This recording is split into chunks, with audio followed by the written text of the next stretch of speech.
কথা কয় না? তো প্রশ্ন শেষ হইবে কবে? তো যে প্রশ্ন শেষ নাই ওটা কোনো প্রশ্ন? জোরে কন। আমাদের থিওরি কি? যেমন 3 এর আগে 2, 3 এর আগে কি? কথা কন। 2 এর আগে কি? 1 এর আগে কি? 0 এর আগে কি? ঠিক তো। হুয়াল আউয়াল ওয়াল আখির ওয়াল যাহির ওয়াল বাতিন ওয়া হুয়া আলা কুল্লি শাইইন কাদির। আমার মাওলাই শুরু, আমার মাওলাই শেষ, আমার মাওলাই জাহির, আমার মাওলাই বাতেন, আমার মাওলাই সমস্ত ক্ষমতার মালিক। জোরে বলেন সুবহানাল্লাহ। নাস্তিকরা বলে সব নিজে নিজে হইছে, কেউ বানায় না, আপনি আপনি হইছে। ভাইরা ধরিয়ে নিলাম আপনি আপনি হইছে। আমাদের একটা প্রশ্ন, কয়েক সেকেন্ডের জন্য ধরলাম যে আপনি আপনি হইছে। যদি আপনি আপনি হইয়া থাকে তাহলে এখন আরেকটা সূর্য, আরেকটা চন্দ্র আপনি আপনি হয় না? কতটা বুঝতে পেরেছি? এই ভাইরা আগে যদি একটা আপনি আপনি হইতে পারে, আরেকটা হইতে পারে না? তা হয় না কেন? তাহলে বোঝা গেল আপনি আপনি হয় না, কেউ একজনে বানাইছে, এবং একটাই বানাইছে, কিয়ামত পর্যন্ত আরেকটা হইবে না। কে বানাইছে? জোরে বল কে? নাস্তিকদের প্রভাব যত বাড়তেছে আল্লাহ পাক রব্বুল আলামিন তার অস্তিত্ব তত বেশি প্রমাণ করিয়ে দেখাইতেছে। বর্তমানে প্রায় দেখা যায় গাছের ভিতরে আল্লাহর নাম লেখা, পাতার মধ্যে আল্লাহর নাম, ডিমের মধ্যে আল্লাহর নাম, গোশতের টুকরে আল্লাহর নাম। ইন্টারনেট তালাশ করলে দেখা যায় কাকে ডাকে আল্লাহ আল্লাহ, কুকুরে ডাকে আল্লাহ আল্লাহ, মোরগে ডাকে আল্লাহ আল্লাহ। এবং যত জায়গায় পাওয়া গেছে আমার আল্লাহর নামই পাওয়া গেছে, কোন জায়গায় ভগবান, গড আর ঈশ্বর পাওয়া যায় না। কথা ঠিক না বেঠিক? ভাইরা এরকম হাজার হাজার প্রমাণ বর্তমান আল্লাহ দেখাইতেছে। এই কয়েকদিন আগে কি বলে পিরোজপুরের পাশে ভাইরা বাজারে একটা বোয়াল মাছ উঠছে, ইন্টারনেটে অনেকে ছাড়িয়ে দিয়েছে, দেখছেন মনে হয়। বোয়াল মাছটার গায়ে স্পষ্ট ভাবে লেখা লা ইলাহা ইল্লাল্লাহু মুহাম্মাদুর রাসূলুল্লাহ। সবাই বলুন সুবহানাল্লাহ। উত্তরাঞ্চলের একটা মোরগ, অনেকের বাইরে মোবাইলের মধ্যে ভিডিও আছে, টিভিতেও নাকি প্রচার করিয়া দেখাইছে। মোরগটা ধরলেই জিকির শুরু করিয়া দেয়, আল্লাহ আল্লাহ আল্লাহ আল্লাহ আল্লাহ। সবাই বলুন সুবহানাল্লাহ। এর পরেও যাদের বুঝে আসে না, নিজের হাতে একটা পরীক্ষা করিয়ে দেখে। কোরবানির গরু জবাই দেওয়ার পর দেখবেন কলিজাটা আস্তা। কোরবানির গরু ছাড়া যত গরু আছে সব গরুর কলিজা 2 গাঁট। কি কথা ঠিক না বেঠিক? অনেকে জানে, অনেকে মনে হয় জানে না। কিন্তু নিজের হাতে পরীক্ষা করিয়ে দেখি। আমরা অনেক পরীক্ষা করিয়ে দেখছি, খোদার কসম খাইয়া চ্যালেঞ্জ দিয়ে বলিয়ে গেলাম কোরবানির গরুর কলিজাটা আস্তা। আব্বাজান রহমাতুল্লাহ আলাইহি প্রত্যেক কোরবানিতে আমাদেরকে ডাকিয়ে নিয়ে দেখাইতেন, এ দেখ মালার কুদ্দুস এই দেখ। ভাইরা আমি বাংলাদেশের ছেলে, পালাইয়ে যাব না। যদি ভুল প্রমাণ হয় আপনারা আমার জুতো দিয়ে মারিয়ে। আমার প্রশ্ন হইল, যদি গায়েবের মালিক ক্ষমতাশীল একজন নাই থাকেন, তাহলে কোরবানির গরুর কলিজাটা গোপনে আস্তা বানায় কে? জোরে বল। ওই গাছের মধ্যে, মাছের মধ্যে, ডিমের মধ্যে, গোশতের ভিতরে তার নামটা লেখলো কে? এরপরেও যাদের বুঝে আসে না, আমাদের কাছে এগুলো বড় দলিল না। আমাদের কাছে আল্লাহ যে একজন আছেন এর সবচেয়ে বড় দলিল হলো মাওলা পাকের কোরআন। জোরে বলেন সুবহান। কিভাবে দলিল হইল? সংক্ষিপ্ত আলোচনা। 1450 বছর আগেই কোরআনুল কারীম নাজিল হয়েছে। কত বছর আগে? যখন কোন telex, fax, satellite, internet, telephone, mobile কিচ্ছু ছিল না, একেবারে অন্ধকার যুগ। ওই যুগে কোরআনুল কারীম নাজিল হয়েছে। কারণটা কি? কারণ বর্তমান যুগে যদি কোরআনুল কারীম নাজিল হইতো তাহলে কাফের মুশরিকরা বলতো যে মুহাম্মদ হয়তো তার ভাষা জ্ঞান নাই, সে হয়তো অশিক্ষিত, শিক্ষা পড়ালেখা জানে না, ঠিক আছে, কিন্তু অমুক দেশে, শাম দেশে, ইরান দেশে একটা লোকের সাথে, এক পণ্ডিতের সাথে তার ইমেইলের যোগাযোগ ছিল। এই ইন্টারনেটে যোগাযোগ করিয়া ইমেইলের মাধ্যমে এই বিশ্ববিখ্যাত সাহিত্য এটা মুহাম্মদ নিজেই বানাইছে, এটা আসমানি কিতাব না। এই কথাও যেন কেউ বলতে না পারে, এই জন্য কোরআনুল কারীম নাযিল হয়েছে কোন যুগে? জোরে গান। নাযিল হয়েছে কার উপরে? আল্লাহর হাবিব জনাবে মুহাম্মদুর রাসূলুল্লাহ সাল্লাল্লাহু আলাইহি ওয়াসাল্লাম। আল্লাহর হাবিব ছিলেন উম্মি, নিজের নাম নিজে লিখতে পারতেন না। ভাইরা, যেই নবীকে সৃষ্টি না করলে গোটা দুনিয়ার বালু কণাও সৃষ্টি হইতো না। যেই নবী বেহেশতে না গেলে কোন নবী রাসূল বেহেশতে যাবে না। যেই নবীর স্থান আল্লাহর পরেই যার জায়গা, আল্লাহর পরেই যার সম্মান, এত বড় নামি দামি নেতা, তাকে আল্লাহ পাক নাম দস্তখত শেখার সুযোগ দেন না। কারণটা কি? এর অনেক কারণ, অনেক ব্যাখ্যা হইতে পারে। আমি দুইটা কারণ বলবো। এক নম্বর কারণ, আল্লাহর হাবিবের ওস্তাদ যদি দুনিয়ার কোন সাধারণ মানুষ হয়, ওস্তাদের সম্মান বেশি না ছাত্রের সম্মান বেশি? তো তার সম্মান আল্লাহর হাবিবের চেয়ে বাড়িয়ে যায়। কি কথা ঠিক না? তা আল্লাহর হাবিবের চেয়ে তো দ্বিতীয় কোন সম্মানী ব্যক্তি দুনিয়াতে নাই। তা আল্লাহর হাবিবের ওস্তাদ আল্লাহ ছাড়া হইবে কেডা? এজন্য আল্লাহ পাক বলছেন, আল্লাহ মানি রব্বি ফাহসানা তা'দীবি, আমি মাওলা নিজে আমার রাসূলের শিক্ষা দিয়েছি। কতই না সুন্দর তার আদব, কতই না সুন্দর তার শিক্ষা। জোরে বলেন সুবহান।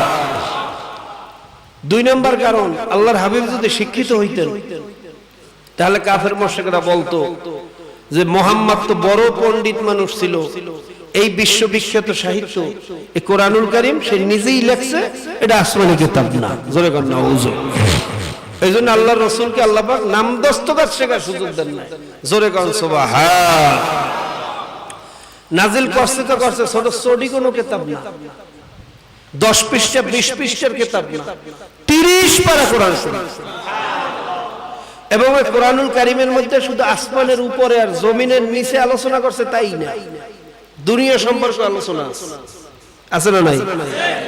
সায়েন্স আছে, আর্টস আছে, দর্শন আছে, ফিলোসফি আছে, মহাকাশ বিজ্ঞান আছে, স্বাস্থ্য বিজ্ঞান আছে, ভূতত্ত্ব আছে। এই সব ধরনের ইলমে পরিপূর্ণ কোরআনুল কারীম নাজিল করে আল্লাহ পাক শেষ করেন না। আবার শুরুতে একটা চ্যালেঞ্জ দিয়েছেন। কি চ্যালেঞ্জ? আলিফ লাম মিম যালিকাল কিতাবু লা রাইবা ফীহ, আমার এই কালামের মধ্যে কোনো ভুল নাই, কোনো সন্দেহ নাই। জোরে বলেন সুবহানাল্লাহ। ইন কুনতুম ফি রাইবিম মিম্মা নাযালনা আলা আবদিনা ফাতু বিসূরাতিন মিন মিসলিহি ওয়াদউ শুহাদাআকুম মিন দুনিল্লাহি ইন কুনতুম সাদিকিন। আল্লাহ পাক রব্বুল আলামিন আরো একটা চ্যালেঞ্জ দিতে আছে। হে কাফের মুশরিক বেঈমান নাফরমানের দলেরা, তোদের যদি সন্দেহ হয় কালাম আমি মাওলা পাকের কালাম না, আমার হাবিব মুহাম্মদ নিজেই এই কোরআনুল কারীম লেখছে, তাহলে তোরাও তো তার মতো মানুষ। আমার কালামের মতো এত বড় কালামের দরকার নাই। আমার কালামের সবচেয়ে ছোট্ট সূরার মতো একটা পারলে সূরা বানাইয়া দেখাও। সবাই বলুন সুবহানাল্লাহ। বাইরে আজ পর্যন্ত কেউ আল্লাহর কালামের ভিতরে একটা সামান্য পরিমাণও ভুল ধরতে পারে নাই। আমাদের শায়েখ ও মুর্শিদ হযরত পীর সাহেব হুজুর চরমনাই নওয়ারাল্লাহু মারকাদাহু আলোচনা করার শেষ পর্যন্ত বলতেন, ও আমার ভাইরা, ও আমার বাবারা, ও আমার পর্দার আড়ালের মা ও বোনেরা, ও তাসলিমা নাসরিনের দলেরা, ও আহম্মক শরীরের দলেরা, ও কবি শামসুর রহমান নাস্তিকের দলেরা, তোমাদের সাথে আমাদের কোনো ঝগড়া নাই, কোনো বিবাদ নাই। পারলে মাওলা পাকের কালামের ভিতরে সামান্য পরিমাণে একটা ভুল ধরিয়া দেখাও, অথবা মাওলার কালামের ছোট্ট সূরার মতো একটা সূরা বানাইয়া দেখাও। যদি দুনিয়ার সমস্ত বৈজ্ঞানিক, সমস্ত ইঞ্জিনিয়ার, সমস্ত সায়েন্টিফিক সবাই একত্রিত হইয়াও মাওলার কোরআনের বিজ্ঞানের ভিতরে, সায়েন্সের ভিতরে, দর্শনের ভিতরে, অর্থের দিক থেকে, শব্দের দিক থেকে, কবিতার দিক থেকে, ছন্দের দিক থেকে, যে কোনো একটা দিক থেকে যদি একটা সামান্য পরিমাণেও ভুল ধরতে পারো, আমি খোদার কসম খাইয়াও বলছি, আমি ফজলুল করিম ওয়ান নামাজ পড়বো না, আমিও রোজা রাখবো না, আমিও দাড়ি দুড়ি কামাইয়া রেডিও টেলিভিশন ঘরের ভিতরে উঠাইয়া বিবিরে সাজাইয়া পড়াইয়া রাস্তার ভিতরে ছাড়িয়া দিয়া আমিও তোমাদের মতো আমোদ প্রমোদ শুরু করিয়া দেব। আর যদি মাওলার কালামের ভিতরে ভুল ধরতে না পারো, হাতে পায়ে ধরিয়া বলিয়া গেলাম এখনো সময় আছে, ফেরো ফেরো ফেরো। কারণ এই মাওলার সত্য কালামে যে জাহান্নামের বয়ান মাওলায় শুনাইছে, গুনাহগারের জন্য যে আযাব গজবের কথা শুনাইছে, ওর 1 সেকেন্ডের আযাবও সহ্য করার ক্ষমতা কিন্তু কোনো মানুষের নাই।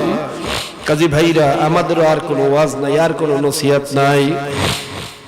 ওয়াজ শুধু একটা পয়েন্ট, পারলে মাওলা পাকের কালামের ভিতরে সামান্য পরিমাণে একটা ভুল ধরিয়া দেখান।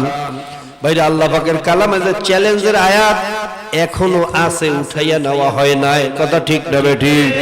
জোরে গান ঠিক না বেঠিক? ভাইরা, এত বড় কিতাবের ভিতরে সেই অন্ধকার যুগে যেই কিতাবের ভিতরে বিজ্ঞান ঢুকাইছে, সায়েন্স ঢুকাইছে, আর্টস ঢুকাইছে, ডাক্তারি বিদ্যা ঢুকাইছে, সব ধরনের বিদ্যা ঢুকাইছে। এই সায়েন্সের যুগে, স্যাটেলাইটের যুগেও যদি কেউ একটা সামান্য পরিমাণে ভুল ধরতে পারো, খোদার কসম খাইয়াও বলছি, আমরাও আর নামাজ পড়ব না। কোন পাগলে এত কষ্ট করিয়া 5 ওয়াক্ত নামাজ পড়ে? নামাজ পড়তে যাই অনেক সময় দুনিয়ার অনেক জরুরি কাজের ক্ষতি হইয়া যায়, তারপরেও মুমিনের নামাজ আগে, কাজ পড়ে। কথা ঠিক না বেঠিক? জোরে গান ঠিক না বেঠিক? ভাইরা, শীতের দিনে ফজরের নামাজ পড়া যে কত কঠিন, আবার যদি গোসল ফরজ হইয়া যায় তাহলে তো আযাবের কোনো সীমাই থাকে না। যতই ঠান্ডা পড়ুক, যতই কনকনে শীত হোক, যখন মুয়াজ্জিনের আজান মুমিনের কানের ভিতরে ঢোকে, শরীরের ভিতরে জ্বালা পড়া শুরু হইয়া যায়। যত ঠান্ডা থাকুক, ল্যাপটরে লাথি মারিয়া ফলাইয়া মোরাইতে মোরাইতে বরফের পানির মতো উজু দিয়া উজু করিয়া মালিকের দরবারে কাঁপতে কাঁপতে ঠক ঠক করতে করতে দাঁড়াইয়া যায়। এর চেয়ে বোকা, এর চেয়ে আহাম্মক তো আর সারে জাহানে হইতে পারে না। শীতের দিনে ল্যাপ মোড়াইয়া ঘুমাইয়া থাকতে যে কি মজা! আমাদেরকে কি বোকা মনে করছেন নাকি আমরা কি বুঝি না? গান বাজনা আনন্দ ফুর্তির ভিতরে যে নফসের মজা, আমাদেরও নফস আছে, আমরাও ভালো করিয়া বুঝি।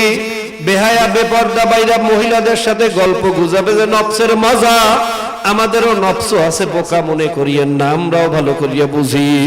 কিন্তু বারবার চিন্তা করিয়া দেখছি, বারবার চিন্তা করিয়া দেখছি, আর যাই হোক আমার মাওলার কোরআন সত্য সত্য সত্য। মাওলার কোরআন সত্য হওয়ার হাজার হাজার প্রমাণ আছে, মিথ্যা হওয়ার কিন্তু একটাও কোনো প্রমাণ নাই। আর যদি মাওলার কোরআন সত্য হইয়াই থাকে, নেককারের জন্য বেহেশত তাও সত্য, গুনাহগারের জন্য জাহান্নাম সত্য। কথা ঠিক না বেঠিক? খোদা না খাস্তা গুনাহগার হইয়া কেউ কবরের ভিতরে যায়, আল্লাহর রাসূল বলেন ওই কবর কিন্তু কবর না, ওই কবর কিন্তু ভয়ানক মুসিবতের একটা জায়গা। আল কবরু রাউযাতুম মিন রিয়াজিল জান্নাহ ওয়া হুফরাতুম মিন হুফারাইন নার। নেককার বান্দা বান্দীদের জন্য কবরটা একটা জান্নাতের বাগিচা হইয়া যাইবে, আর গুনাহগার বান্দা বান্দীদের জন্য কবরটা একটা জাহান্নামের কুয়া হইয়া যাইবে। একটা না, দুইটা না, 99টা জাহান্নামের সাপ আসিয়া কবরটা ভরিয়া যাইবে। কোন কোন গুনাহগার বান্দা বান্দির কবরের ভিতরে 2 জন আন্দা বয়রা ফেরেশতা কিয়ামত পর্যন্ত গুর্জ দিয়ে পিটাইতে থাকবে। কানেও শুনবে না, চোখেও দেখবে না, যত চিল্লাইবে আর কানবে, ওদের একটু মায়াও লাগবে না। এক পিটানে জমিনের নিচে ঢুকে যাইবে, আবার টাইনা উঠাইবে, আবার মারবে, আবার উঠাইবে, আবার মারবে। এইভাবে আযাবের পর আযাব কিয়ামত পর্যন্ত কবরের ভিতরে সহ্য করা লাগবে। এরপরে দাঁড়াইতে হইবে কিয়ামতের ময়দান। ভাইরা, কিয়ামতের ময়দান তো আরো ভয়ানক জায়গা। আল্লাহর হাবিব বলেন সমস্ত মানুষগুলা উলঙ্গ অবস্থায় কিয়ামতের ময়দানে উঠবে, এরপরে শুধু পাগলের মতো দৌড়াদৌড়ি করতে থাকবে। মা আয়েশা রাদিয়াল্লাহু তাআলা আনহা বলেন, ইয়া রাসূলুল্লাহ, ইয়া হাবিবাল্লাহ, আমরাও কি উলঙ্গ অবস্থা কিয়ামতের ময়দানে উঠব নাকি? আল্লাহর হাবিব বলেন, হে আয়েশা, তুমিও উলঙ্গ অবস্থায় উঠবা।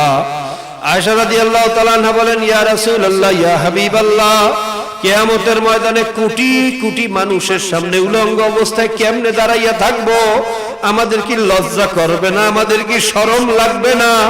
আল্লাহর হাবিব বলেন, আয়েশা রে,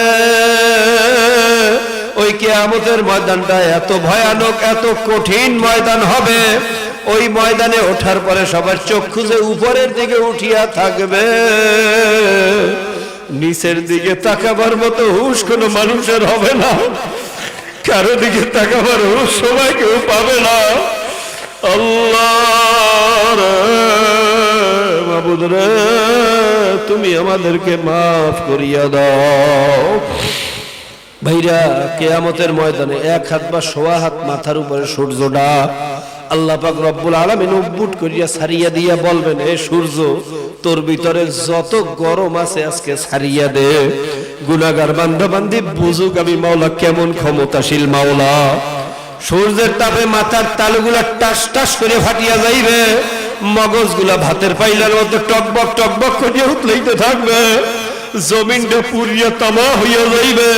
গুনাহগার বান্দা বান্দি সহ্য করতে পারবে না, শুধু লাফাইতে থাকবে আর চিল্লাইতে থাকবে। লা ইয়ামুতু ওয়ালা ইয়াহইয়া, মানুষ মরবেও না বাঁচবেও না, শুধু মরি মরি অবস্থা হইয়া যাইবে। ওদিকে ফেরেশতারা গুনাহগারদেরকে দেখার সঙ্গে সঙ্গে চিন্না ফেলাইবে।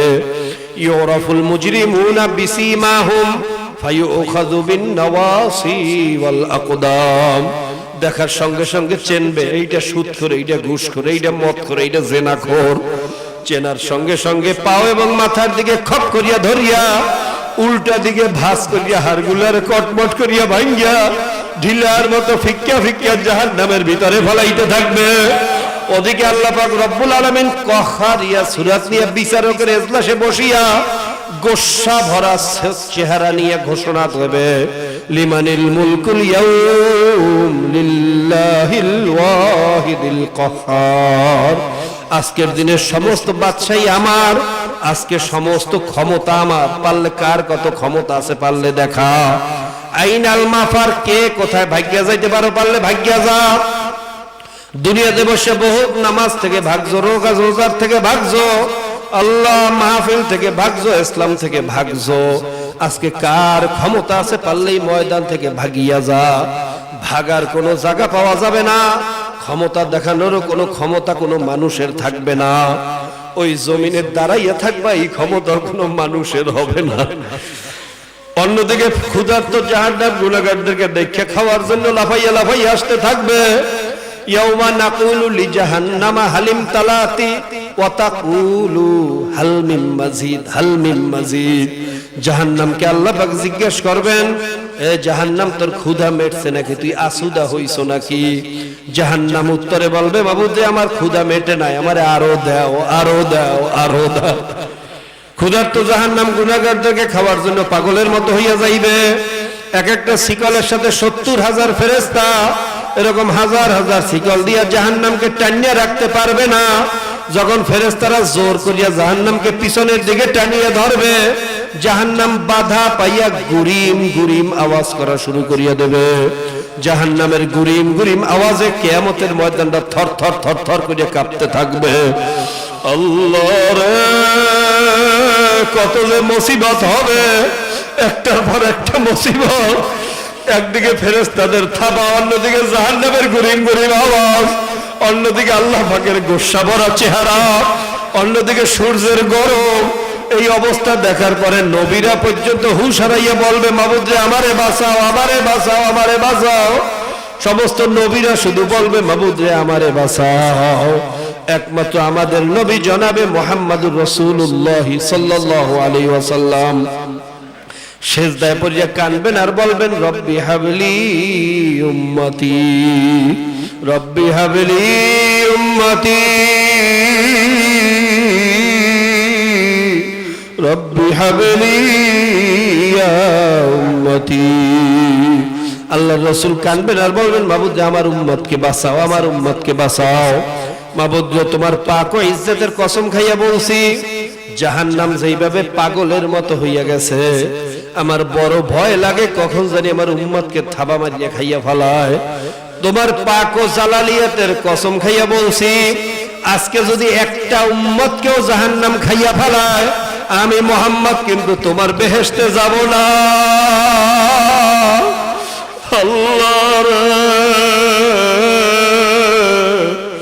এ কেমন দয়ার নবী, কেমন দয়ার মানুষ, যেই মুহূর্তে কেউ কাউকে পরিচয় দেবে না, ইয়াউমা ইয়াফিরুল মারউ মিন আখিহি ওয়া উম্মিহি ওয়া আবিহি ওয়া সাহিবাতিহি ওয়া বানি।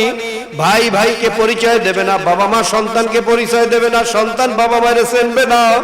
ওই মুহূর্তে যেই নবী নিজের উম্মতের কথা বলবে না, নিজের কথা বলবে না, উম্মতের নিয়ে পাগল হইয়া যাইবে। এই নবীরে বলিয়া কোথায় রওনা করছো? এই নবীকে যখন বাংলার জমিনে জারোর সন্তান বললে গালি দেয়, এই নবীরে যখন সন্ত্রাসী বললে গালি দেয়, আর মুসলমানের সন্তান ঘরে বইয়া কেমনে ঘুমাও যদি কলিজার ভিতরে আগুন না লাগে? আসলে এখন পর্যন্ত মুসলমান হইতে পারি নাই। ভাইরা, আল্লাহর রাসূলকে নিজের জীবনের চেয়ে বেশি মহব্বত করা লাগবে। বাবার চেয়ে, মায়ের চেয়ে, ছেলে সন্তান, আত্মীয় স্বজন, এমনকি নিজের জীবনের চেয়ে বেশি মহব্বত করা লাগবে। তা না হইলে মোমেন দাবি করা যাবে না। কথা ঠিক না বেঠিক? জোরে বল, ঠিক না বেঠিক? তোমার ভাইরে গালি দিলে তুমি সহ্য করতে পারো না, তোমার বাবারে গালি দিলে তোমার মাথা খারাপ হইয়া যায়, তোমার মায়েরে গালি দিলে তো তোমার হুশই থাকে না। লাঠি লইয়া বাইর হইয়া যাও, কারে মারো কারে ধরো কোনো হিসাব থাকে না। আর যেই নবীরে নিজের জীবনের চেয়ে বেশি মহব্বত করা লাগবে, সেই নবীকে যখন বাংলার জমিনের চরিত্রহীন জারোর সন্তান বলে, আর মুসলমানের কলিজার ভিতরে যদি আগুন না চলে, আসলে মুসলমান হইতে পারি না। এই কথা ঠিক না বেটি? জোরে বল, ঠিক না বেটি? আসলে মোমেন হইতে পারি না। আল্লাহর রাসূলের অপমান মুসলমান কেমনে সহ্য করে, এটা আসলে মুসলমান হইতে পারে না। আল্লাহ ভাইরা, আল্লাহর হাবিব যখন কান্নাকাটি শুরু করবেন, মাওলার আরশ গরম হইয়া যাইবে। দোস্তের কান্না দোস্তে সহ্য করতে পারে না। কথা ঠিক না ঠিক? আপনি দেখবেন আপনার প্রিয় মানুষ যখন কান্নাকাটি করবে, তার কান্না দেখার পরে আপনার কলিজা ভাঙ্গিয়া কান্না চলিয়ে আসবে। আল্লাহর রাসূলকে আল্লাহ পাক রব্বুল আলামিন সবচেয়ে বেশি ভালোবাসেন। আল্লাহর রাসূল যখন কান্নাকাটি শুরু করবেন, মাওলার আরশ গরম হইয়া যাইবে, রহমতের দরিয়ার ভিতরে জোশ মারিয়া যাইবে। আল্লাহ পাক বলবেন তাড়াতাড়ি ইশফা তুশাফা, হে নবী যারে শাফায়াত করবেন তারই মাফ করিয়া দেব। আপনার কান্না আমি সহ্য করতে পারি না, আপনি তাড়াতাড়ি সিজদা থেকে মাথা উঠান, আপনি যারে পার করবেন তাকেই মাফ করিয়া দেব। সবাই বলুন সুবহানাল্লাহ। সুপারিশের আইন যখন জারি হইয়া যাইবে, আল্লাহর হাবিব একটা ঝান্ডা গাড়িয়া সমস্ত উম্মতদেরকে ডাক দেবেন, হে উম্মতেরা তাড়াতাড়ি আসো, সুপারিশের আইন জারি হইয়া গেছে, আমার ঝান্ডার নিচে আসো। সূর্যের গরম মাথায় লাগবে না, আমি নিজের হাতে হাউজে কাউসার পান করাইয়া দেব, 50,000 বছরে পানির পিপাসা লাগবে না। সবাই বলুন সুবহানাল্লাহ। এই ঘোষণা শোনার পরে সমস্ত মানুষগুলো আল্লাহর হাবিবের দরবারে দৌড় মারবে।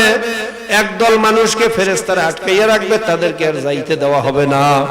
তখন তারা বলবে, আল্লাহর রাসূল পানির পিপাসা সহ্য করতে পারি না, ফেরেশতারা তো আমাদেরকে আসতে দেয় না।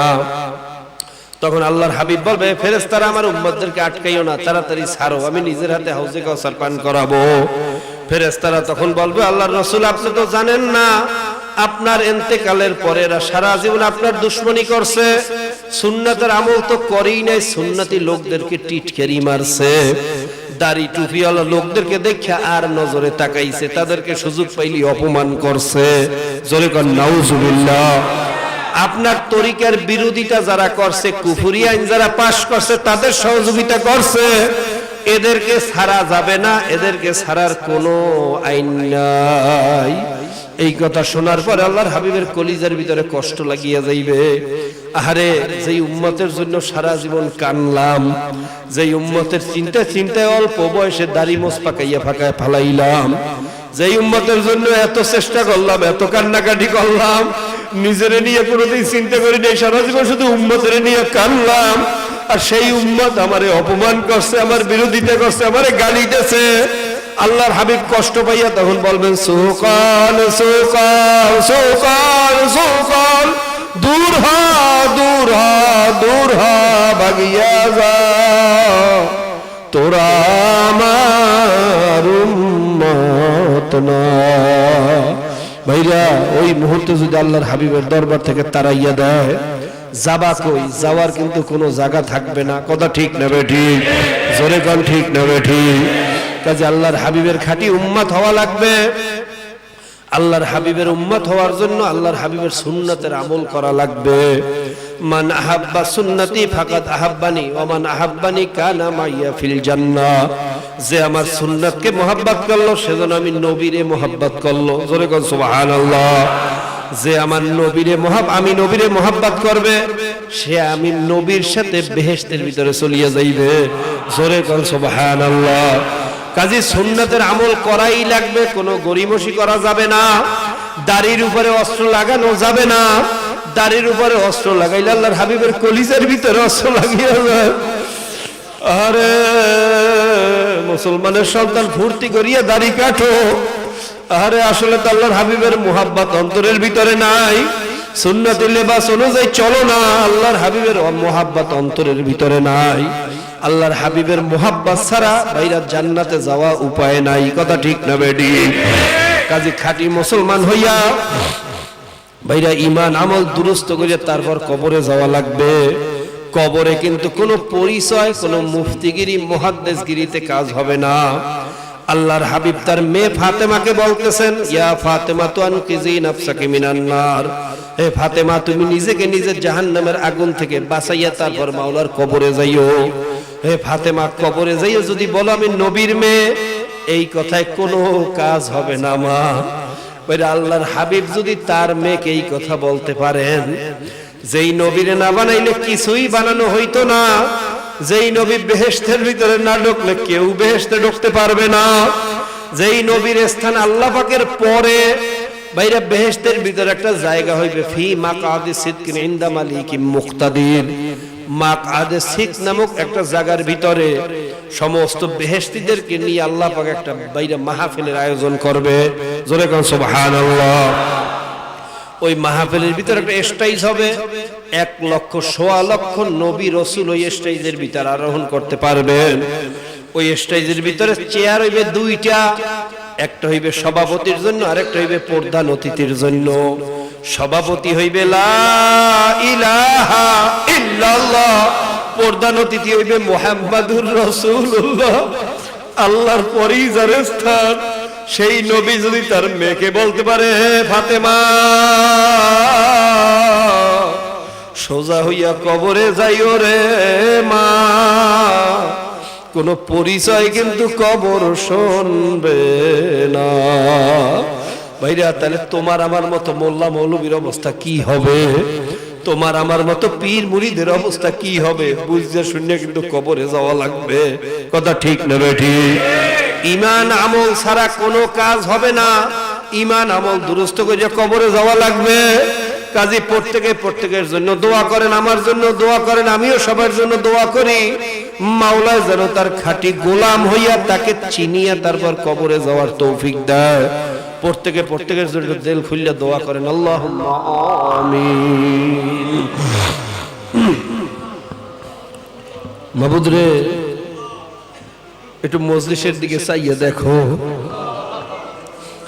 রাত্র প্রায় দুপুর হইয়া গেছে, তোমার বান্দারা একজন লড়ে না, কারণ নাকি পেটে খুদায় কষ্ট পাইতে আছে, ঘুমে কাতর হয়ে গেছে, তারপরও লড়ে না। কারণ নাকি এই জায়গায় তো টাকার জন্য বসিয়া রয় না, খাওয়ার জন্য বসিয়া রয় না। বাবুদের তুমি কি বোঝো না? তুমি কি বোঝো না?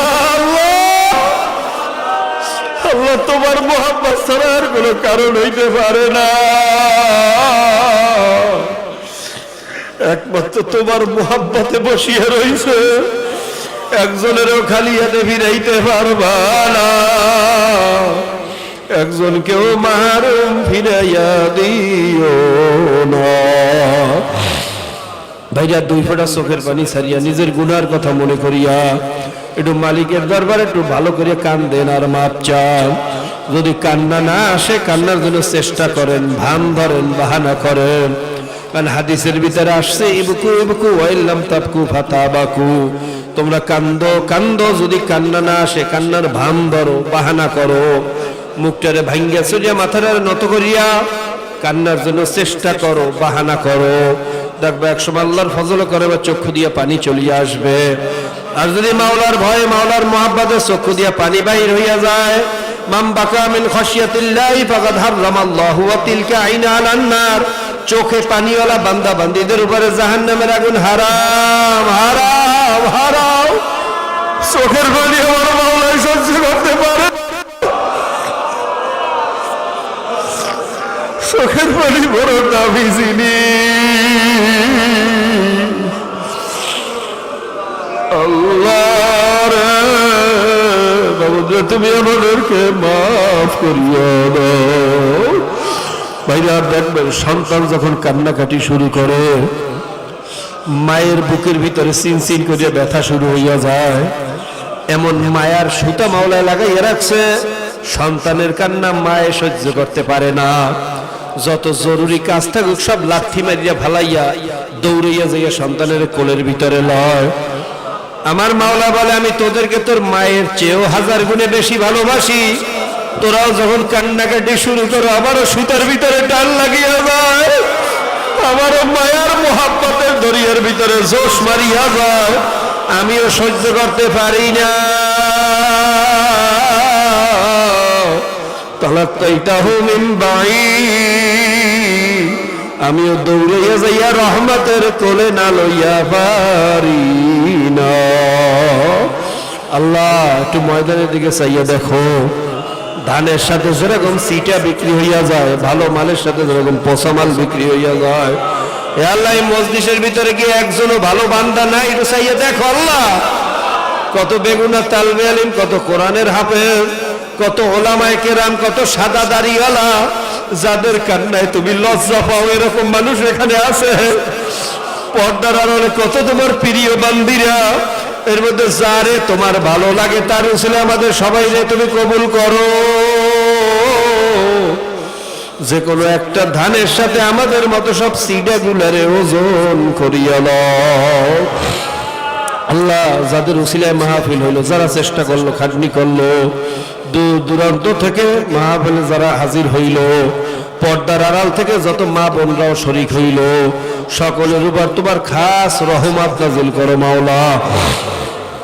ইয়া আল্লাহ ইয়া আল্লাহ ইয়া আল্লাহ, যারা রেজেকে বরকত পায় না, হালাল রেজেকে বরকত দিয়া দাও, কামাইয়ের ভিতরে বরকত দিয়া দাও, হারাম থেকে বাঁচার তৌফিক দিয়া দাও।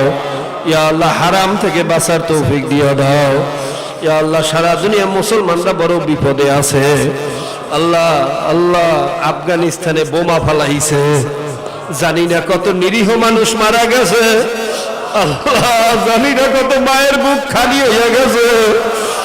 আল্লাহ ওই জালেমরা যারা এই সন্ত্রাসী কার্যকলাপ চালাইছে আমেরিকা, ওদেরকে হয়তো হেদায়েত করো, নয়তো ধ্বংস করো, হয়তো হেদায়েত করো, নয়তো ধ্বংস করিয়া দাও, হয়তো হেদায়েত করো, নয়তো ধ্বংস করিয়া দাও। আল্লাহ আল্লাহ আল্লাহ মানসুরুল মুজাহিদিন ওয়াল মুসলিমিনা ফি আফগানিস্তান ওয়া ফি কাশ্মীর ওয়া ফি ইরাক ওয়া ফি ইরান ওয়া ফি তুরান ওয়া ফি শিশার ওয়া ফি ফিলিস্তিন ওয়া ফি মায়ানমার।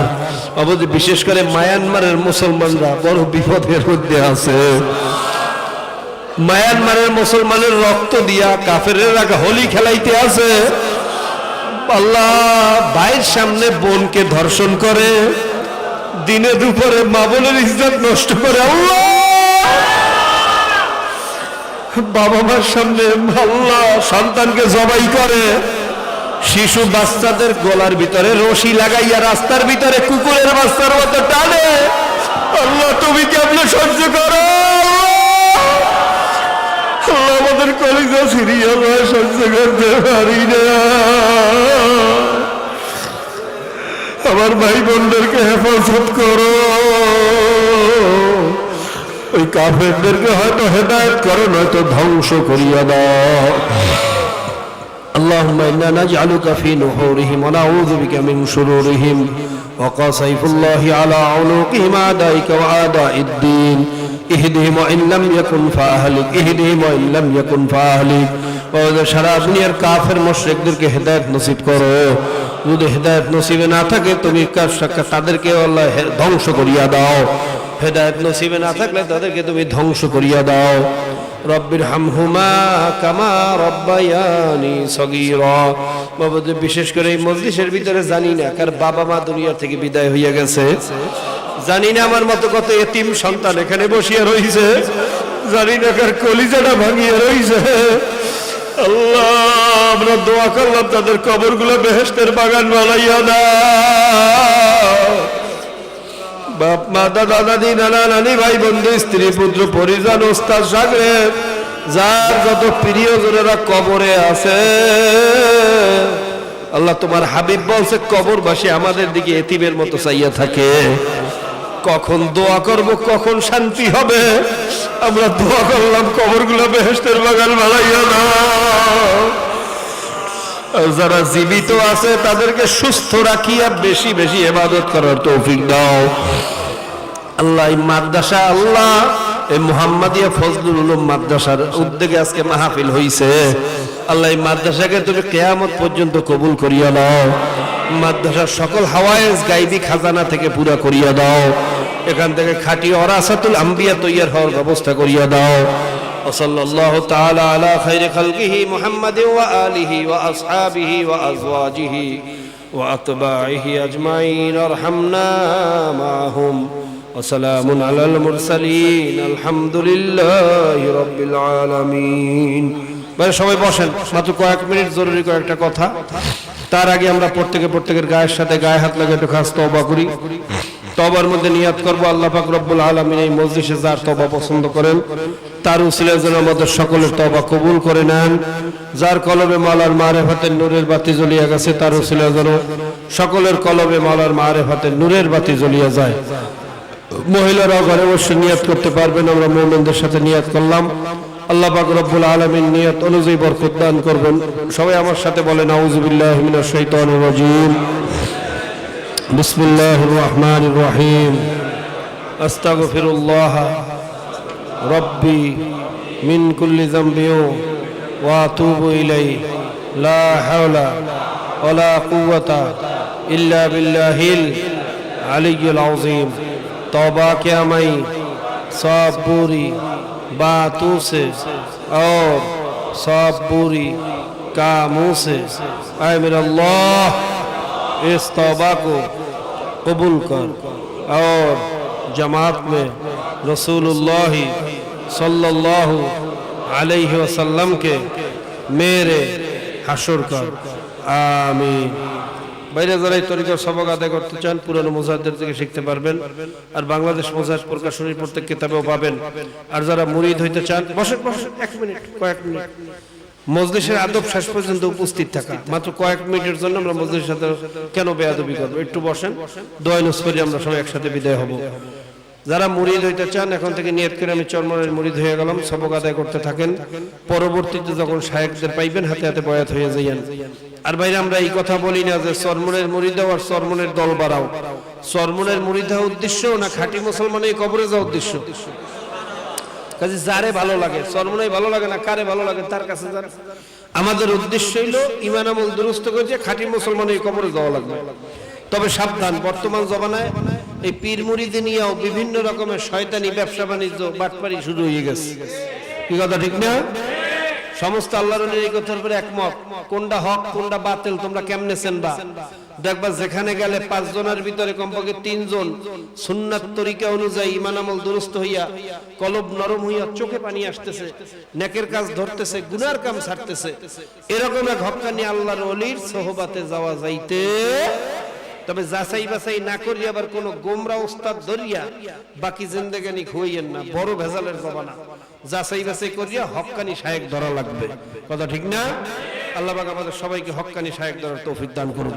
আর কয়েকবার দোয়া নুস করেন লা ইলাহা ইল্লাল্লাহ রাসূলুল্লাহ।